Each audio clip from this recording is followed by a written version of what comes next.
নির্বাচনের সময়সীমা নিয়ে দ্বিমত নেই জাতীয় নাগরিক পার্টি ও গণসংহতি আন্দোলনের। তবে ভোটের আগে মৌলিক সংস্কার ও জুলাই হত্যাকাণ্ডে দায়ীদের বিচার দৃশ্যমান হতে হবে। দুপুরে রাজধানীর বাংলা মোটরে দলীয় বৈঠক শেষে একথা জানান দল দুটির নেতারা। যৌথ ব্রিফিংয়ে জানানো হয়, বেশ কিছু বিষয়ে দুই দলের মতৈক্যও রয়েছে।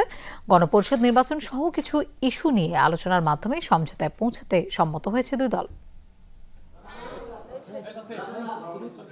জাতীয় নির্বাচন কবে হবে তা নিয়ে নানা মহলে চলছে আলোচনা সমালোচনা। নির্বাচন আয়োজনে চলতি বছরের ডিসেম্বর থেকে 2026 সালের জুনের মধ্যে সময়সীমা ঘোষণা করেছে অন্তর্বর্তী সরকার।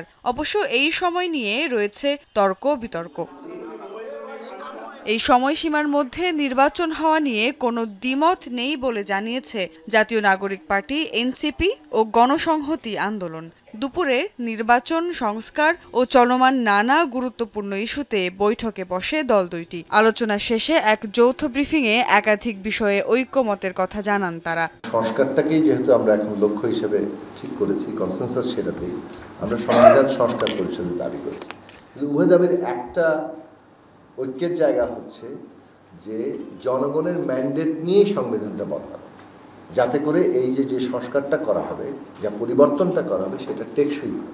সংবিধান সংস্কার আর সংসদে নারীর আসন নিয়েও আলোচনা হয়। বৈঠকে কিছু বিষয়ে একমত হতে পারেনি দুই দল। নাহিদ ইসলাম জানান, গণপরিষদ নির্বাচনের পক্ষে এনসিপি, ভিন্নমত গণসংহতি আন্দোলনের। অবশ্য জনগণের ম্যান্ডেট ছাড়া সংবিধান সংস্কার টেকসই হবে না, এই বিষয়ে কোনো দ্বিমত নেই। সরকার যেই টাইম ফ্রেম প্রস্তাবনা করেছে, আমরা প্রাথমিকভাবে সেটাকে সমর্থন করছি, ডিসেম্বর থেকে জুন।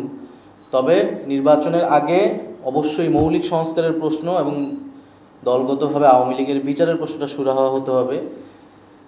এবং সংস্কারের জন্য আমরা জুলাই সনদের কথা বলছি। নির্বাচন ক্ষেত্রে আমাদের প্রস্তাবনা আছে গণপরিষদ নির্বাচন। তাহলে এই বিষয়গুলো আছে, আমরা এই বিষয়গুলোতে এই কারণে অবশ্যই ফোকাস দিতে চাই।